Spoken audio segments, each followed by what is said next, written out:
There has been an element of the recent higher inflation that is attributable to all layers of government, whether it's council rates, decisions about water rates, decisions around tobacco prices. These are all pushing up inflation. I think there's a question about whether the RBA would have raised rates if that had been the only thing going on.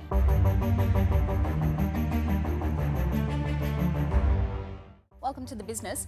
Just how bad is Australia's inflation problem? Thanks, Kirsten. It's great to be here. We have more inflation than we want and that the RBA board is prepared to accept. It's nowhere near as bad as it was a couple of years ago, but it does need to come down a bit from here. Can the RBA return inflation to target with interest rates alone within a reasonable time frame? Kirsten, the good news is that they don't actually have to rely on interest rates alone. The exchange rate is also going to help. The RBA's own assessment of inflation is that some of what we've seen in the last couple of quarters is temporary and should work its way out on its own. And to the extent that you have ongoing inflation because of supply pressures, well, tighter interest rates and a higher exchange rate should help with that.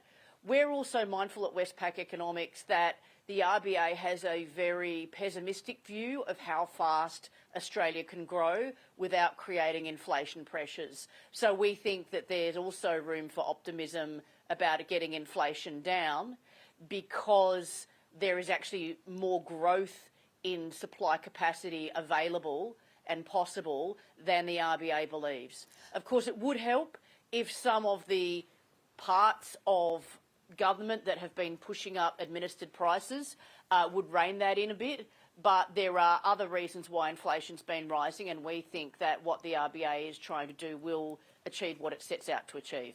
Are you saying there that governments, both federal and state, own some of the blame for today's rate rise?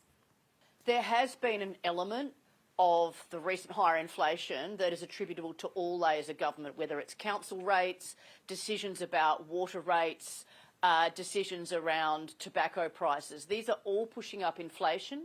I think there's a question about whether the RBA would have raised rates if that had been the only thing going on. I think the RBA has recognised that some of the inflation that we are currently experiencing is temporary, and they are trying to look through that, but they don't know how much is temporary. And they're noticing, there's a lot of other areas where inflation is just a little bit higher, and in some cases a lot higher than it typically is. If you look at some of the audio-visual services, they've been growing at a very fast clip. There's a number of other market services where we see things just that little bit higher than they used to be and higher than they need to be to keep inflation in that 2 to 3% target range and indeed get back to that 2.5% midpoint that the RBA is aiming for. Should the RBA Governor, Michelle Bullock, be prepared to call that out? She declined to comment on fiscal policy at today's post-decision press conference.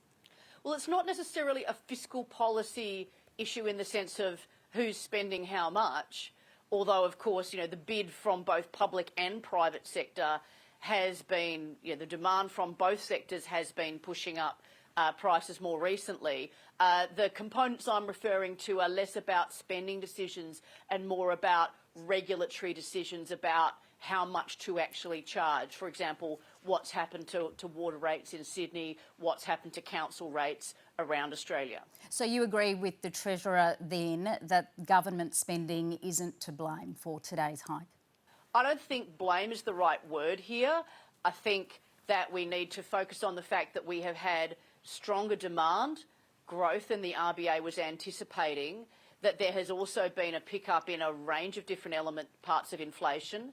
Some of that's temporary, some of that's regulatory, but the RBA is not willing to stand by and hope that all of it is. It wants to see underlying inflation come back into the target because at the moment it is above 3% and that is too high for comfort.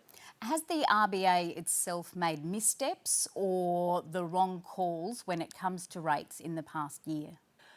If we look back at when the RBA was cutting rates, you could see that the labour market was easing, inflation was coming down, if anything, a little more quickly than the RBA anticipated.